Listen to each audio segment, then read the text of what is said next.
capitaine, c'est celui qui a la barre, quoi, et qui conduit le bateau. C'est à nous de décider qu'est-ce qu'on veut faire cette saison. Si on veut jouer le haut, si on veut jouer le bas. Et après, t'as les moussaillons, quoi. C'est ceux qui rentrent qui vont faire la différence. Et c'est tous ensemble aujourd'hui, on va chercher un résultat. Marius, quelle est la question que tu veux nous poser à nous, feuille de match Média Tolosa, ce soir? Du coup, ma question, c'était quels sont les acquis du club en ce début de saison. Donc, l'idée derrière cette question, c'était davantage de parler de ce qui réussit, plutôt que de parler de ce qui ne réussit pas. Et on est au moment où on a joué un quart de la saison, donc c'était l'idée, c'était de faire un petit bilan des 8 premières journées. Ben, tu regardes. Tu me fatigues. Et c'est à toi. Je commence ? Oui, tu commences. Tu ouvres le bal. Donc, quels sont les acquis ? On va commencer parce que je suis un financier par les points. Donc, au niveau des points, c'est bien. J'ai mieux que l'an dernier. Après, moi, dans le jeu, je me régale pas. Je trouve que ta structure défensive est quand même solide. Ta reste, mais après, t'as pas changé tes 4 défenseurs au final. T'as Costa qui a pris la place d'Oro, mais ça attendait quand même vers ça.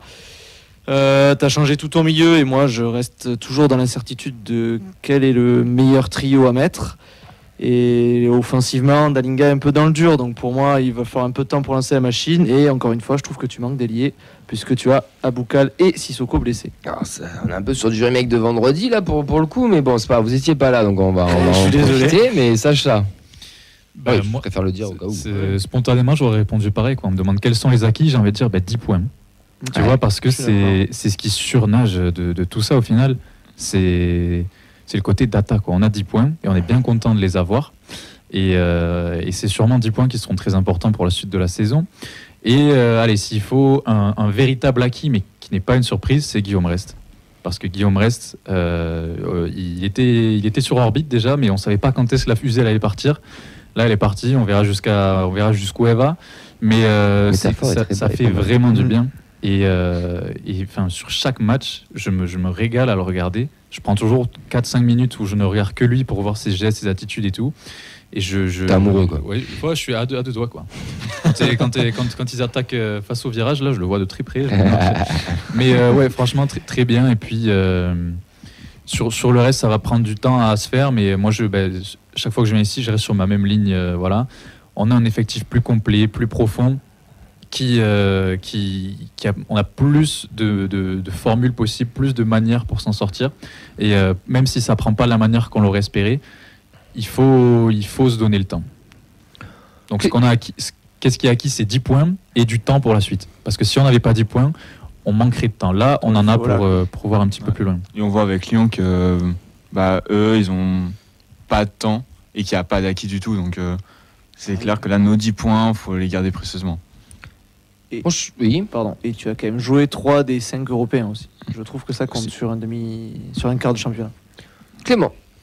Je vais pas remonter grand chose par rapport à ce qui a été dit, mais je suis assez d'accord moi sur l'assise défensive. C'est vrai qu'on ne s'est pas régalé offensivement, mais pour le coup défensivement, ça fait quand même relativement le taf. Et notamment contre des bonnes équipes, on a quand même joué Paris, Marseille, Lens. Et je trouve qu'on n'a pas été ridicule, loin de là. Alors qu'on aurait pu éventuellement. Je rappelle quand même que l'an dernier, on a pris une belle branlée contre Marseille. Donc voilà, moi je trouve qu'on a été plutôt cohérent dans ces matchs-là et on a même réussi à tirer des points, ce qui n'était pas forcément le cas la saison dernière. Donc voilà, mais après pour le reste, en effet, on est un peu frustré, on attend mieux, j'ai envie de dire. On va dire que c'était une prolongation de ce qui s'est passé vendredi avec ceux qui n'étaient pas là, très bien. Maintenant, j'ai du positif, moi, si tu veux. Mais justement, on va venir pour dire. Après, tu veux peut-être, si tu veux dire un dernier mot, vas-y. Je trouve qu'on a un groupe, tout simplement. Je veux dire, l'an dernier, on voyait quand même. Joueurs, 22, 23. Magnifique. On avait. Tu veux ma chronique aussi ? Non, c'est bon. L'an dernier, on avait beaucoup d'individualité. On pouvait sentir aussi des connexions entre certains joueurs, mais on ne sentait pas forcément un groupe uni. Là, l'impression qu'on a, c'est qu'il y a vraiment un groupe qui est plutôt uni, qui a des schémas qui existent. Et tu peux permuter les joueurs, ces schémas sont toujours là. Donc, il y a quand même un message qui est passé. Il y a un groupe qui travaille ensemble et qui a l'air, c'est cliché ce que je veux dire, de bien vivre. Et c'est quand même important quand on voit beaucoup de clubs, comme tu citais Lyon, où ça ne marche pas et ça ne matche pas entre les joueurs déjà. Donc si les joueurs, ça se passe mal, si avec le staff, ça se passe mal, c'est déjà compliqué de pouvoir créer quelque chose. Et là, je trouve que le collectif est là. Donc c'est déjà un sacré plus. Pour les améliorations, c'est le deuxième axe, c'est là où ça va devenir peut-être un peu plus. C'était intéressant ce que vous avez dit, mais dans le sens où Ça fait toujours plaisir. non, mais on va pas répéter ce qu'on a dit vendredi, pardon. Quelle amélioration aimeriez-vous voir dès dimanche? Je me rends vers toi, parce que c'est toi qui nous pose la question aussi. Toi, qu'est-ce que tu veux voir dimanche par rapport? Est-ce que déjà tu es d'accord avec tout ce qui a été dit? Et qu'est-ce que tu veux voir dimanche comme amélioration? Ouais, juste pour le. Moi, ce que je suis satisfait aussi, c'est la profondeur au milieu de terrain. Ça, c'est. Je pense que l'année dernière, on avait un trio qui se dégageait avec Spearings, Branco et Bibiche.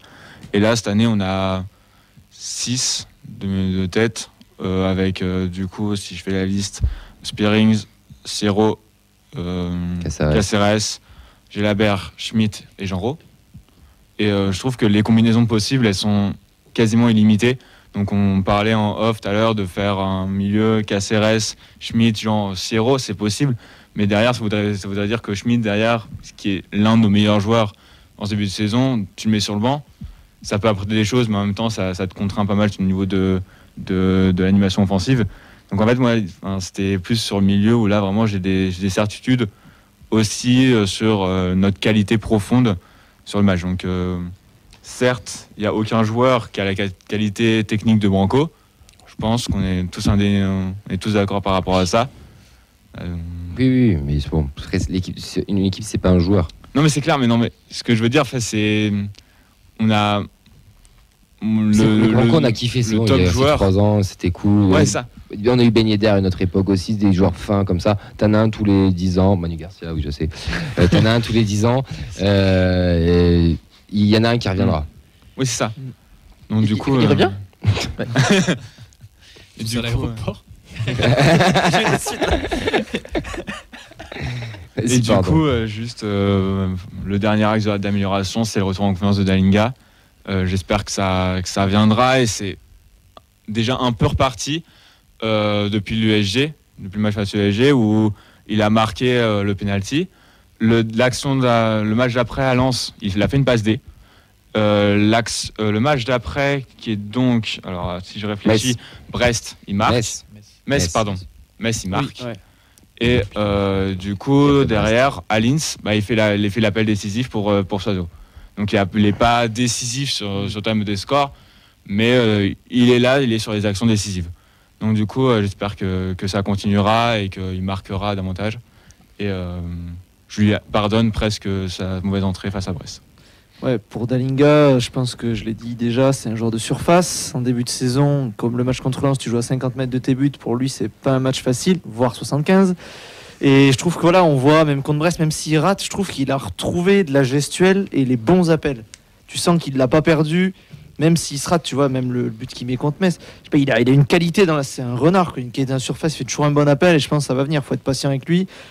T'as l'air de jouer plus haut, ouais, t'as l'air d'avoir plus d'occasions, on va dire. Tu te crées un peu plus, je trouve. Donc il va avoir des occasions, il va réussir à planter des buts. Après, si tu continues à jouer comme contre Lens, il en mettra pas, quoi. Pour moi, il a besoin de. Pardon. Vas-y. Pour moi, il a besoin de temps, il a besoin de ballon et ça va scorer. Reims qui est censé être notre championnat, on va dire, sur le papier, même si c'est une très belle. C'est le haut de notre championnat. Ouais, je trouve aussi, ouais. Mais si tu suis la progression, c'est censé faire partie du truc. Qui est une très belle équipe, qui va pas être facile. Clément, toi dimanche, qu'est-ce que tu veux voir au stadium comme amélioration, comme chose positive que tu as déjà vu depuis le début de la saison? C'est-à-dire pas grand-chose. Moi j'aimerais bien qu'on ait de manière générale plus d'occasions, pas forcément plus de maîtrise dans le jeu, ça je m'en fous, mais qu'on ait plus d'occasions. J'ai l'impression qu'on s'en crée quand même pas 36 par match, même contre Metz, on marque 3 buts, mais on peut pas non plus en marquer 17, faut pas déconner. Contre Brest c'était un peu compliqué, notamment en seconde mi-temps. Moi j'aimerais bien qu'on soit capable de tuer des matchs, donc de mener 1-0 et de finir par mettre ce deuxième but qui nous fout dedans à chaque fois. Donc voilà, j'attends ça. Alors après, est-ce que Reims c'est la bonne équipe? Pour ça je suis pas certain. Mais voilà, moi j'aimerais bien voir c'est un vrai test quand même. Un jeu un petit peu plus offensif que ce qu'on a pu voir. Comme amélioration, alors moi j'aimerais bien voir plus des cadres se dessiner dans ce groupe-là, parce qu'on a dit une équipe c'est pas un joueur, mais j'en attendais quand même plus des joueurs qui connaissent déjà cet effectif et qui sont restés. En dehors de Nicolaisen, les Suazo, les Dessler, bon, on a Spearings qui est revenu, mais même si Hero pouvait avoir ce rôle-là, je dis pas être meilleur que les autres sur le terrain, parce que mais même ça va en dehors, quoi. J'aime ce que je vois par exemple de Diarra, sur ses performances, sur ce qu'il ramène dans ce groupe-là, sur sa puissance dans le vestiaire. Et je m'attendais à voir ça chez d'autres joueurs aussi, qui soient plus des leaders, même si c'est pas technique, que ce soit des leaders physiques ou dans l'intention, et d'avoir plus cette sensation que on a une équipe très jeune. La moyenne d'âge, je crois, c'est encore, on est parmi les plus hauts sur les championnats européens. Ouais. Et j'aimerais voir plus de certitude sur certains joueurs qui sont là et qui normalement ont cette expérience et cette connaissance de ce championnat pour qu'on puisse se ranger derrière eux et continuer à réussir à prendre les points là où est-ce que on pourrait les perdre si on fait des erreurs bêtes. Tu penses à qui quand tu dis ça, par exemple? Moi, tu verrais qui plutôt? Suazo est très jeune, mais je pense qu'il pourra avoir ce rôle-là. Spearings, on sait que il sait faire, il sait temporiser, il sait mettre les coups quand il faut les mettre, etc. Et même un Talinga, tu vois, pour moi, c'est pas une question d'âge, c'est juste des joueurs qui. Tu en parles pas d'âge à toi, non? Voilà, c'est des joueurs qui connaissent l'environnement et qui ont le recul par rapport à ceux qui ont faim et qui ont envie de montrer pour pouvoir mieux gérer les situations, tu vois. Pas quand on est en 4 contre 3, de suite jouer et perdre le ballon. Pas de suite mettre du rythme et savoir laisser respirer un petit peu quand on est en difficulté, ce genre de choses-là, quoi. Parce que dans le jeu, ça va venir progressivement, je vois pas comme, enfin, c'est en train de s'améliorer un petit peu, mais sur les intentions, je pense qu'on peut faire bien mieux. Après, 8e journée, laissons-lui du temps encore à notre ami Carles, mais c'est vrai qu'il y a quand même un peu de mieux, on va dire. Pour moi, en amélioration, j'aimerais plus d'occasions pour Dalinga. Et j'aimerais voir Spearings avec Siro devant lui. Et Spearings, je crois qu'il est suspendu. Oui, il est suspendu. Voilà, pas sur ce match. Hein. Moi, je te parle pour. Oui, bien sûr. Voilà, pour à l'avenir, j'aimerais bien voir au moins ces deux-là jouer avec un troisième au milieu. Spearings, Siro et quoi après à côté? Schmitt. Moi, j'aime bien. Donc, toi, Caceres, toi. Enfin, tu fais tourner Caceres sur. Ouais, je mettrais Spearings en 6 et. Non, oui, Spearings en 6 et Siro et Schmitt en 8. Après, c'est une idée. Hein. Mais on les a pas vus en fait. Quand l'un sort, l'autre rentre, c'est un peu dommage. Bon, en effet, si Spearings est suspendu dimanche. Et ouais, un peu comme Clément, un peu plus d'occasion, quoi. Que je me lève un peu plus de mon siège quand j'ai voir les matchs. On s'en fout, on est déjà debout, donc. Pas moi, c'est pas moi, je te rappelle, pas moi. Bien joué, Clem. Est-ce qu'on a répondu à tes questions, mon cher Marius? Ouais, c'est bon. Ouais, c'est pas mal. C'est bon. Pas mal. Bon, Marius, t'es pas venu que pour nous poser des questions et faire des débats en parle de trêve et essayer de nous faire gratter 10 minutes de temps. T'es surtout venu parce que, et t'en as un petit peu parlé tout à l'heure, tu es étudiant en anthropologie. Waouh! Qu'est-ce que ça veut dire en quelques mots l'anthropologie pour ceux qui ne connaissent pas? Alors, moi j'ai peut-être frustré les gens de ma promo, mais ça, pour les gens qui ne connaissent pas, c'est un peu comme de la sociologie. Donc en fait, c'est l'étude des sociétés humaines. Et donc, je pense qu'on répondra à la question suivante. Ce sera qu'est-ce qu'une société? Donc en gros, c'est la société humaine. Et qu'est-ce que je fous là, entre guillemets? Donc en gros, moi, ce que j'aimerais bien étudier. Qu'est-ce que tu fous là, d'ailleurs en gros, moi, j'aimerais bien étudier, faire de l'anthropologie du sport et faire de l'anthropologie du supporterisme. Donc, je m'intéresserai au NVDRS, du coup, comme il s'appelle maintenant. Et, que au monde ultra, donc NVDRS, ou aussi du supporter. Est-ce que tu vas pouvoir nous dire pourquoi, dans une certaine ville, ils jettent des pétards? Pas encore. C'est gratuit, mais j'aime beaucoup. Non, mais il est bon. Bah, pour l'instant, ce serait uniquement les NVDRS. À voir si je rentre en master. Si je rentre en master, j'aimerais bien m'intéresser plus du coup à tous les supporters, pas uniquement les ultras. Mais ok. Pourquoi ce choix? Pourquoi le supporterisme? En fait, l'année dernière, quand je suis arrivé au stadium pour la première fois, la semaine dernière, c'était pour Toulouse-Paris, le 31 août. Et j'ai été ébloui par l'ambiance que les Indians ont mis. Et je me suis dit, ah ouais, là, il y a un truc à faire. Et petit à petit, sur l'année scolaire, je me suis dit, ça me chauffe trop. Après, je suis allé au Stade de France voir la finale. Je dis, ah ouais, non, mais là c'est parti. On largue totalement l'ancien terrain, on s'en fout. On passe sur les Indians à fond. Et c'est ce que je vais faire du coup cette année. Et je suis très content et j'ai trop hâte de continuer. Comment on peut t'aider, nous, ici? Bon, déjà, on s'en passe à la radio, ça, je pense que ça va contribuer un petit peu. Mais est-ce que si des gens veulent participer, ils peuvent te contacter? Comment ça se passe? Pour me contacter, c'est assez simple. Vous allez sur Twitter et X maintenant. Ouais. Et vous regardez du coup le dernier post de la feuille de match. Je suis identifié dans le post. Et Attention, derrière- parce que celui qui nous écoute dans 4 mois. qui écoute- Je l'ai mis aussi. hein. Ah, ok, voilà, pas peur. Bon, c'est bon. Donc, Et, ils peuvent te DM sur. il me Twitter. DM, pas de souci, il me DM. Et puis là, j'ai déjà pas mal d'entretiens, de personnes qui sont, Ouais, qui ce sont que j'allais chaudes. dire, c'est quoi? C'est des entretiens que tu vas faire? Ouais. Mais En tu vas gros, pas faire que des entretiens avec des NVDRS. Non, non. Donc, C'est vraiment là. Les supporters lambda peuvent aussi. Ouais, ouais. Comme ça m'avance sur le master. C'est pas mal. Et même, enfin, si vous avez des choses à dire que vous jugez intéressantes, même si vous êtes nouveau ou quoi, moi, je prends absolument tous les profils. Tout le monde. Vraiment, enfin. Non, parce que Un moi, par je un. pense que le supporter expat, c'est très intéressant aussi. Ouais. Parce que le mec, il vit Oula. différemment. T'as Charles qui va appeler dans 3 secondes. Là. Ouais. Désolé, Clément. En fait, t'as le mec Ah, qui t'es vit dans le pour son côté de Charles club, d'ailleurs. qui vit pour son club, mais C'est ça. pas dans sa Ouais. ville différemment. T'as ce Ah côté-là oui, que clairement. t'entends très Mm. souvent, qui est très intéressant. Tu sens le cri de détresse du supporter lambda. Tu le sens là. Je suis loin. mais- Je suis loin de la moisson. Non, mais c'est vrai que j'ai pensé du coup aux supporters expat et c'est chaud C'est pas d'avoir facile. un rapport direct avec. Mais Ah oui, c'est normal. ouais. Nous, on a des contacts. On peut te filer des contacts des spats. On en connaît quelques-uns. D'ailleurs, les gars, dans le chat, je veux un maximum de merci pour Camille qui m'a aidé pour mettre en contact un max de gens des Bah, Indians. ça fait plaisir, c'est normal. Quel crack. Ça m'étonne pas. C'est pour ça que c'est le chef. hein. Oh putain, ta gueule. Monsieur Posté. Ferme-la, putain. Du coup, tu m'as perdu dans mes questions. J'avais une question super intéressante en plus là. Ça veut dire quoi, Par, NVDRS par rapport. Non, mais ça, nous vous donnons rendez-vous samedi. Allez, paf. Quoi? Oui, j'ai vu, oui, mais après, si j'avais une autre question par rapport à son master. Par rapport au fait oui, voilà, c'est ça. Comment les entretiens, ça se passe? Est-ce que c'est anonyme? Est-ce qu'il faut dire son nom, pas son nom? Parce qu'il y en a qui peuvent peut-être avoir peur et pas comprendre. Combien de temps ça prend? Est-ce qu'il faut te voir? Est-ce qu'on peut te contacter par téléphone? Comment ça se passe? Ok, alors donc pour l'entretien, pour la question de l'anonymat ou non, moi je demande directement. C'est-à-dire que si pendant l'entretien, au début de l'entretien, je demande est-ce que tu ou vous, ça dépend si la personne veut se faire vous voyez ou non, Oui, veut être anonyme. C'est-à-dire que si elle veut être anonyme, il n'y a pas de souci.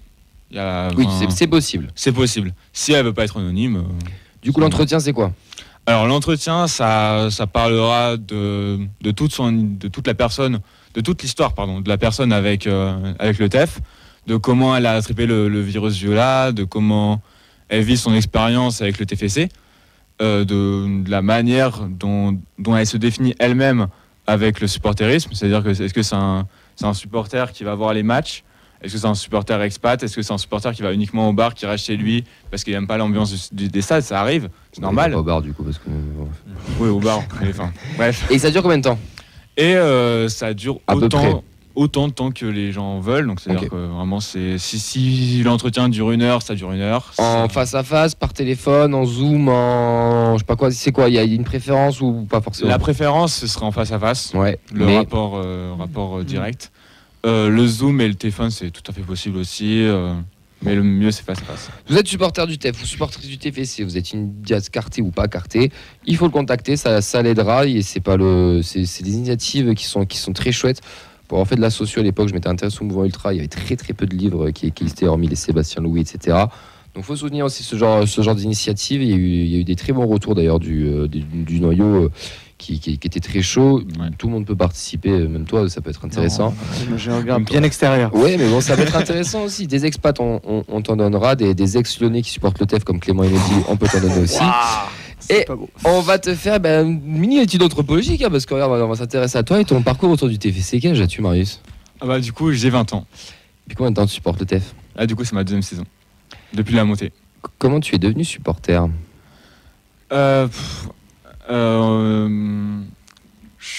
Un peu, j'ai attrapé le virus Viola en venant au stade et en répétissant l'expérience. Et là, d'ailleurs, je pense que c'est un choix malin du TEF d'avoir mis la tribune étudiante à côté du virage pour faire attraper un max de virus Viola dans le virage étudiant. Ils sont D'avoir envie d'y pas aller et se dire tiens, moi aussi Ça. envie de chanter, bien sûr. C'est ça. C'était quoi ton premier match au stadium? TFC pareil. Ton meilleur souvenir et pourquoi? Mon meilleur souvenir, c'était, pour pas dire la Coupe de France, c'était, bon, après normalement c'est la Coupe de France, c'était la remise du trophée lors de TFC Lens. La cérémonie à la fin du match. Ton pire souvenir? En 2 ans, tu dois pas en avoir Tu beaucoup. dois pas là. en avoir beaucoup, t'as de la chance. hein. La bière au stadium est pas ouf. Non, en vrai, non, j'ai pas de mauvais souvenirs, vous avez raison. Mais Tant mieux. Oui. j'avais amené mon frère pour TFC Strasbourg la saison dernière, où on menait 2-0 et on s'est fait remonter 2-2. Et il ce l'a ramené pour match-là- Clermont cette année et du coup il a dit plus jamais. Et ce match-là, c'était très chiant, il n'y avait pas d'occasion. Il y avait penalty à la fin. Cata. Un joueur emblématique qui t'a fait rêver alors, sur 2 ans du coup. Bah, emblématique. Moi, après, j'ai découvert le premier souvenir du TEF que j'ai, c'est la remontada face à Angers. Ah donc tu nous as menti sur la question de Mais tout à premier, l'heure. premier super, souvenir, bravo, non, mais bravo. le premier souvenir. On l'a refait. Je dis pas Ah, mais si je rigole, j'étais neutre, mais c'est le premier souvenir du TEF. Je me dis, oh là, ce serait con quand même, c'est une grande ville, Toulouse. Et c'est con qu'ils descendent en Ligue 2. Voilà mon raisonnement à l'époque. Hein. Ouais bah écoute, pourquoi pas. hein. C'était Mais un donc, du raisonnement coup, beaucoup, ouais, hein. premier souvenir. Ouais, un joueur emblématique qui t'a fait rêver. Emblématique. Bah, Dalinga. Et pour finir, si tu devais être un joueur du TFC, tu serais qui? Dalinga. Eh ben écoute, Le renard de Si tu surface. Mais te marier c'est- avec c'est- un joueur du TEF, c'est ça. Dalinga. Ah non, ça sera Guillaume Reste, ça. ah, ça c'est pour Sacha ça. Ça dépend pour qui. Et ton fils s'appellera quand? Dalingra. Mais merci beaucoup Marius, donc n'hésitez pas, on vous a mis en commentaire son Twitter. Vous n'hésitez pas à le contacter, il vous fera des petits entretiens, il pourra nous faire une super étude anthropologique. Tu nous l'enverras quand elle sera finie. Bien sûr. Bon, trop bien. Je suis chaud de la lire.